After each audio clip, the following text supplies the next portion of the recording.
For joining another session of MacroPolo Live. For those of you who still don't know me, I'm Damien. I'm the director of MacroPolo. We're coming to you live from Chicago, per usual. And today we're going to talk about movies. And I have as my guest one of my favorite documentary filmmakers. I think one of the hottest documentary filmmakers, if I can say so, Hao Wu. He's calling in from New York, and where he's been hunkering down for the pandemic. But he's got a brand new documentary out that's gotten a lot of acclaim, and it's called 76 Days. It documents the start of the whole pandemic, so it's extremely relevant, and about what happened in one hospital in COVID. I wish I could show a clip here. Unfortunately, I can't share the screen, but we'll be talking mostly about the movie and also about Chinese filmmakers. But just quickly, a little bit of background on Hao. Hao was actually, he's done a lot of amazing work, and he actually came and spoke to us about his last film. If you haven't seen it, you should see it.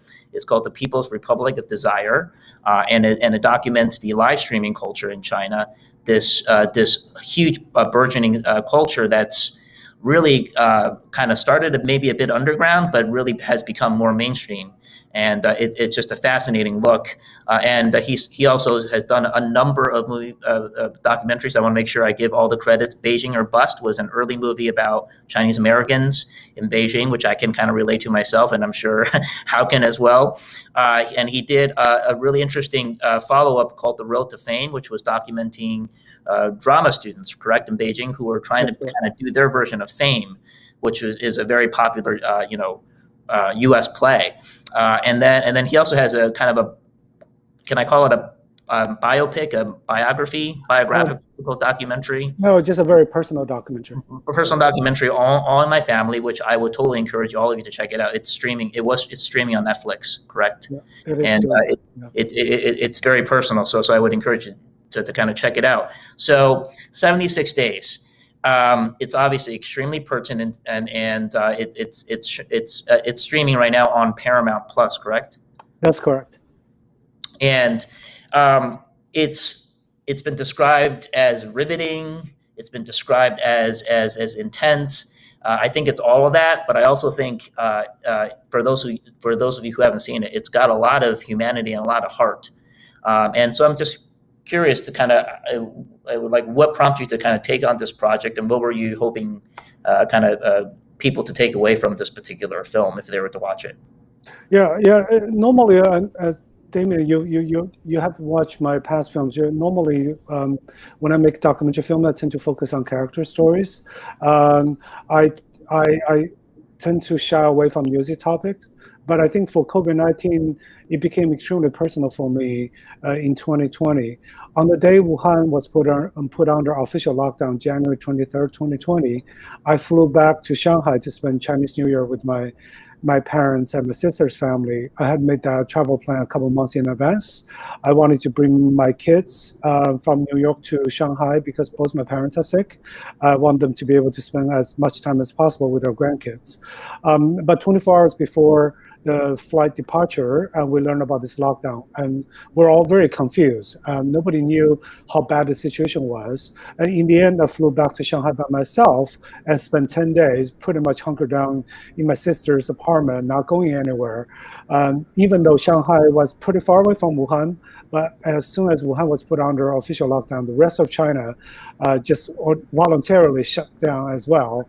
It was just a very confusing time because really, at that time, I think state media was just starting to talk about how bad the situation was in Wuhan. Most people were still looking for information on social media. And there was a lot of confusion, especially after SARS, the mishandling of SARS in 2003. A lot of people were asking, how could this have happened again with this new outbreak in Wuhan?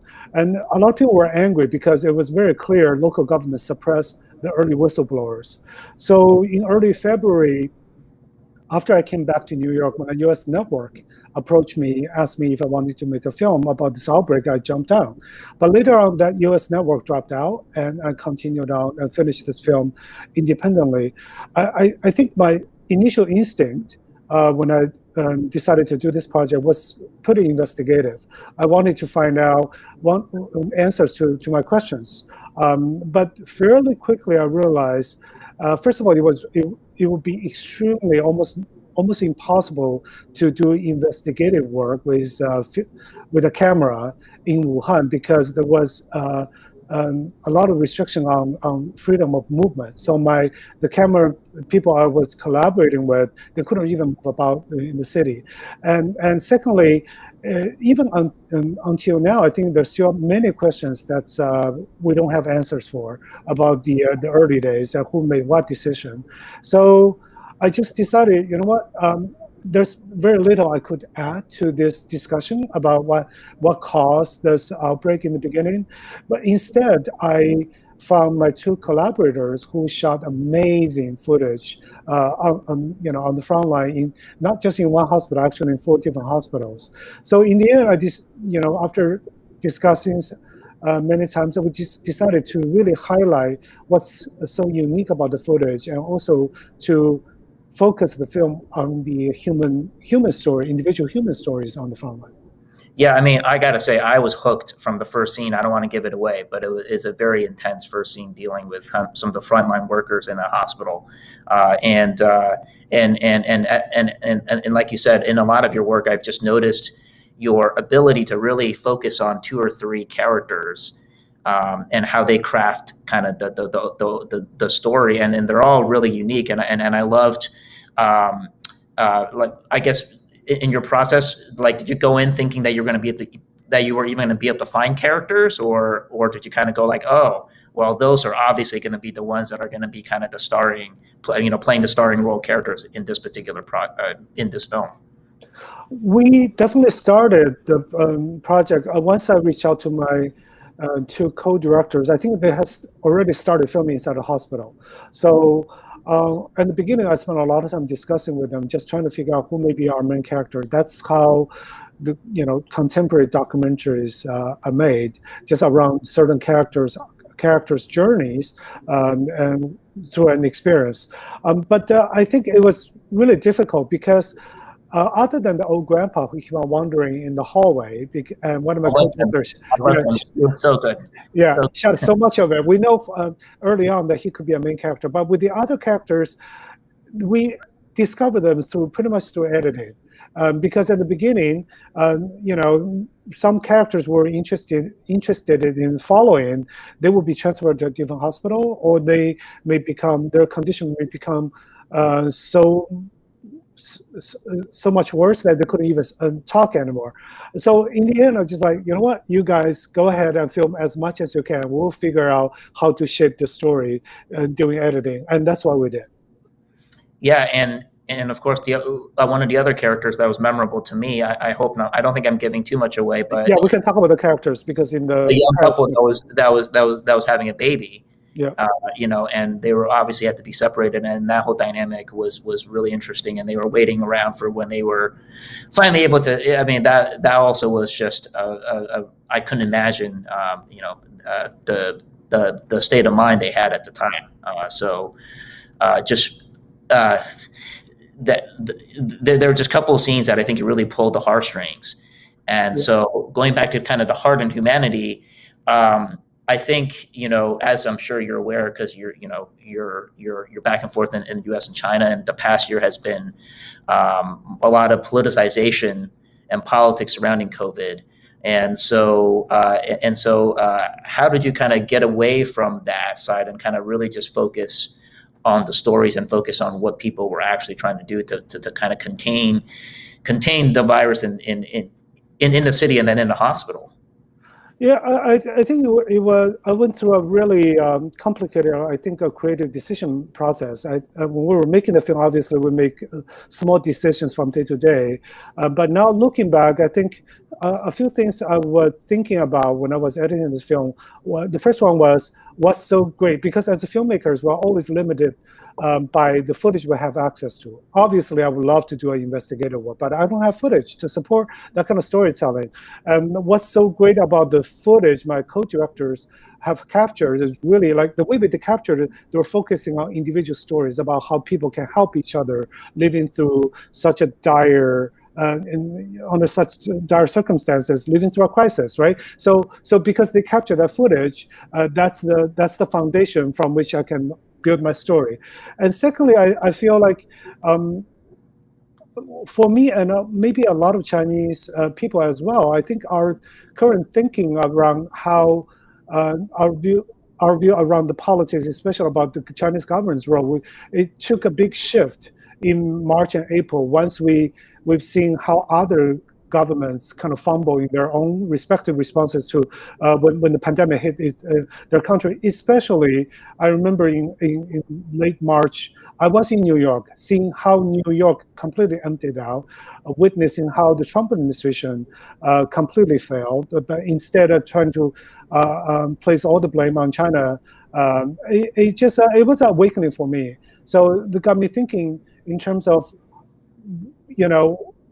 some of the early narratives around COVID, especially COVID-19 and China, was a narrative of freedom of speech versus pandemic control. But once it reached U.S., we don't have freedom of speech issue here. Why are we also failing? So that got me thinking, and then that made me realize maybe it's too soon to draw any conclusive, to reach any conclusion around how politics plays into the pandemic control. So instead, I just like, the same story in terms of human stories are being replayed over and over in every country. Because all of that, so I decided to really highlight, to focus on the universal human stories. No, I like the fact that you kept it apolitical and really let the people watching the movie decide, kind of the characters, how they unfolded and how the story unfolded, and not making any actual conclusions. Of course, that didn't prevent others from reaching their own conclusions. And I know I haven't paid too much attention, but I know it's been, the film's been received with a little bit of controversy, and I think it's probably been received differently in China versus in the United States. Talk a little bit about that, and I think we talked a little bit about the trolling that's happened around the film. Yeah, one of the key reasons my co-director Anonymous opted to remain anonymous was because he was, he's a photojournalist for a state-owned newspaper. So obviously he was really afraid of any potential controversy that might cost him his job. So obviously he was worried about what if the government didn't like how the lockdown was being portrayed in this film. But more importantly, he was worried about the trolls, the nationalistic trolls in China, who attack anybody they perceive to be saying anything negative about Chinese government. And then, for a long time, I thought he over-worried. And then back in January, right before the one-year anniversary of the start of the lockdown, Sina Weibo influencer noticed some news stories about 76 days in the U.S. and that person just posted the official trailer on Sina Weibo, and then that post immediately went viral, and parody copies started popping up all over China. But I think I'm really thankful. Most people who have watched the film, they really appreciate. My team's really focus and concern for the human fates and human story in the film. But then there's basically a sizable group of internet trolls started attacking me personally, without having even watched the film. Just the very fact this film is being welcomed by critics and also by some audiences here outside of China was evidence enough that I have an ulterior motive. I was trying to appease the Western prejudice against China. So they started attacking me personally. So thank goodness I can, just because I live in New York, I can tune that out completely. I right now I'm getting, definitely more apprehensive in the future, like for my collaborators in China. Well, I personally think that if you're making some people angry or a lot of different people angry, you're probably doing something right, more right than wrong in some respects. But I think, this brings up kind of a larger issue that I wanted to talk to you about too, in terms, you as a Chinese American filmmaker, bicultural filmmaker, and you're trying to do storytelling in kind of, both countries, both geographies. Um, has that, consistently posed certain challenges for you in terms of sort of thinking about how it might be received, or that doesn't really even enter your mind when you go into a project? I try not to think too much about it, but the reality is that with the deteriorating U.S.-China relationships, and it has become obviously a more and more prominent concern. For example, like 76 Days, I with this film, I really try to stay as far away as from politics as possible. But even here in the U.S., in the Western media world, some people are criticizing the film of basically of doing Chinese government propaganda because it didn't directly address some of the government's early failures, right, around COVID. And then at the same time in China, it's been criticized as not being patriotic enough, and now, or it's just really hard in today's very black and white, sometimes a black and white, media discussion environment that tend to focus on extremes. It's really hard to tell complex and humanistic stories. But I guess for me personally, that's the only thing I know how to work, and I'll try to continue to do that. So also, you didn't come into filmmaking naturally, right? I know you actually have a very circuitous route into filmmaking. You started off as a biologist. I think you describe yourself on your old blog, which I think is now defunct. You call yourself a biologist turned capitalist turned filmmaker. How did you go from biology to filmmaking? I grew up in China, loving the liberal arts, but I think for a lot of Chinese kids, not just in China, but Chinese American kids here as well, if you do well academically, the pressure around you would push you into doing something, STEM-related fields rather than liberal arts. And also growing up, I didn't know anybody around me who had a career in liberal arts or in creative arts. So I didn't even know that was an option. That's why I ended up in science, in biology. To be honest, I loved science. I just love reading about science, understanding it rather than working in the lab. So I came to the U.S. Studying molecular biology in a PhD program, but then later on I got my master's and got out. And not knowing what I wanted to do, I went to business school, got my MBA, and working in Silicon Valley. I love tech. I think tech, among all the business fields, is probably one of the most creative. I love the creativity in that. But at the same time, I always feel like there's something missing in my life. So I was joking, in my 20s, I had constant existential crisis through my 20s and early 30s. Yeah, exactly. And then I started just doing filmmaking on the side as a hobby, and gradually, I think it's only after I was working for TripAdvisor managing its China business for 3 years. At that time, I decided to take a break to finish editing The Road to Fame, which I shot 2 years prior and left it on the shelf, not touching it for a long time. I decided to give myself a break to finish it. But then the 6 months turned into a year, turned into a year and a half. Once I finished the film, it's like I really, really enjoy the process. When I'm making a film, I really do feel like I'm in the flow. Everything is just so pleasant. So that's when I made the hard decision not to go back to business and just stay in filmmaking. It's really funny. Not many people know this about me, but once upon a time, like 10 years ago, I actually decided as a side project to write my own screenplay because I've always wanted to write one. It was called Swimming in My Pants, and I was working in Beijing at the time. So it was kind of loosely based around kind of the pre-Olympics Beijing time, which I argue is probably better than post-Olympics Beijing. Absolutely. Yeah, it's so much fun. The country was hopeful. Yeah. Everything was I could still ride a bike around, because the traffic wasn't so bad. But anyway, so I entered it into one of those contests back in the day. I think it was like Trigger Street or something that doesn't exist anymore. And it was promptly rejected. So, that's okay though. But I always wanted to write something like that. But I'm curious because, tech was featured pretty prominently in People's Republic of Desire, right? There's definitely a tech element to it. Just thinking through, do you ever kind of apply some of your interest in science, biology? Do you think about bringing those kinds of things into into your projects? Maybe next time you can do a project on biotech or something like that. I don't know. I think all my past work experience definitely influenced the kind of person I am, the kind of my creative interests, and also how I approach a topic or a question. I don't necessarily think I need to directly make a film directly addressing a particular topic.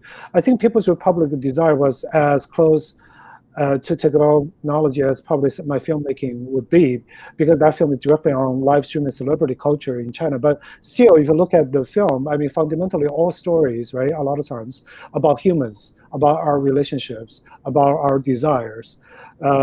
Yeah, maybe, genetics. I'm always looking at an interesting genetic story, but maybe I'll make a sci-fi film next time. Yeah, A story about cloning. Yeah, aren't they making? Isn't Amazon making that Three Bodies problem? I think Netflix is doing that. Yeah. Oh, Netflix. Sorry. Okay. Yeah.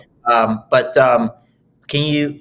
Are there projects you're currently working on, or you can't really say anything about it right now, or like how do you get ideas? How do you get ideas for kind of this is the next thing I want to do? I don't know how other people do it. For me, every time there's always a trepidation before I commit myself to a project, because making documentary film usually takes around 2 years of your life, full time.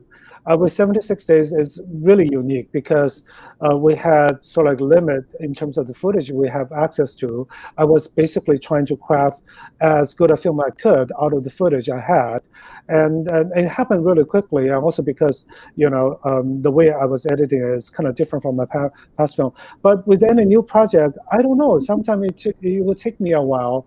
Usually, right now I'm doing research on a number of different projects, both scripted and unscripted.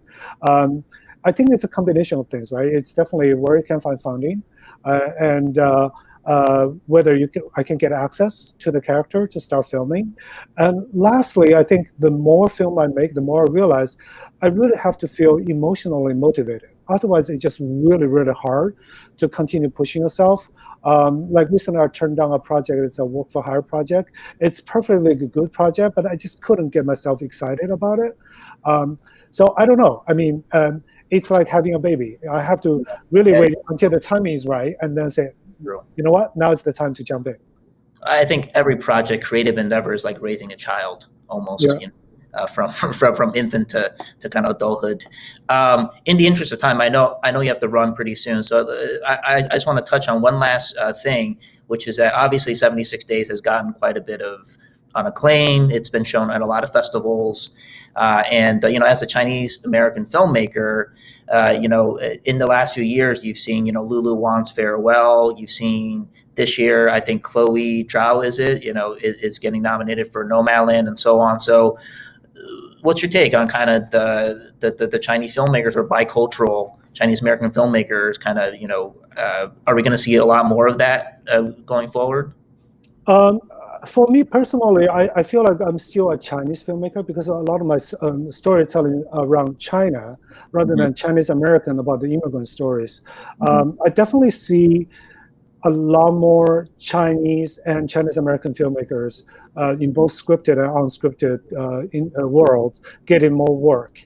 And there's definitely a much bigger emphasis on telling diverse stories and having people of color filmmakers telling their own community stories. So it's been really encouraging.